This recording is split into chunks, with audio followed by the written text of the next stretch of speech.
ખેડૂતોની મહેનતની કમાણી પર રાજકારણ ન કરો. પડદા પ્રથાના કારણે ખેડૂતોને અન્યાય થાય છે. ખેડૂતોને એમની મહેનતનું પૂરતું વળતર નથી મળતું. પણ એ રજૂઆત સાચી દિશામાં કરો. તમારા પ્રશ્નનું નિરાકરણ જે લાવી શકે એને તમે રજૂઆત કરો. તમારા પ્રશ્નોને હાથો બનાવી, આંદોલનો કરી, નેતાગીરી કરી અને પોતાનું રાજકારણ જેને કરવું છે એ લોકોને ઓળખો, એને હાથો ન બનવા દો. બહુ સિમ્પલ વાત છે. જેની પાસે 1000 રૂપિયા આપણને આપવાની ક્ષમતા હોય એની પાસે આપણા હકના સોમ આપણે માંગવા જવાય. જે આપણા સોમાંથી 50 પોતાના ખિસ્સામાં લઈને પોતાના બંગલા બનાવવાના હોય એમને આપણે આગેવાન ન બનાવાય. મને વિશ્વાસ છે ગુજરાતની સરકાર ઉપર કે ખેડૂતોની વાતને સાંભળશે, ખેડૂતોના પ્રશ્નોનું નિરાકરણ લાવશે, પણ તમારી તકલીફ જ્યાં યોગ્ય જગ્યા પર પહોંચાડો છે.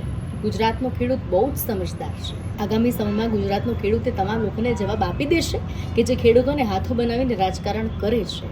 કારણ કે જે બીજા રાજ્યોમાં સાવરણાઓ ફેરવીને જે સરકાર બનાવીને એ રાજ્ય સરકારના ખેડૂતોની શું પરિસ્થિતિ છે ને જાણી લેજો. ગુજરાતના ભોળા ખેડૂતોને ભરમાવવાની કોશિશ ન કરો. માનું છું કે પ્રશ્નો છે ક્યાં ન હોય, ક્યાં રાજ્યમાં ન હોય, કયા ક્ષેત્રમાં ના હોય. પોતાની તકલીફોને, પોતાના પ્રશ્નોને સરકાર સુધી પહોંચાડો તો ખરા. સરકાર આપણી માયબાપ છે. સરકાર પાસે રજૂઆત કરવાનો બધાને હક છે, આંદોલન કરવાનો બધાને હક છે, પોતાની માંગણી રજૂ કરવાનો હક છે અને માંગણી પૂરી કરવાની સરકારની ફરજ છે.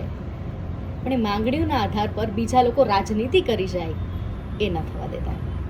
રામ રામ.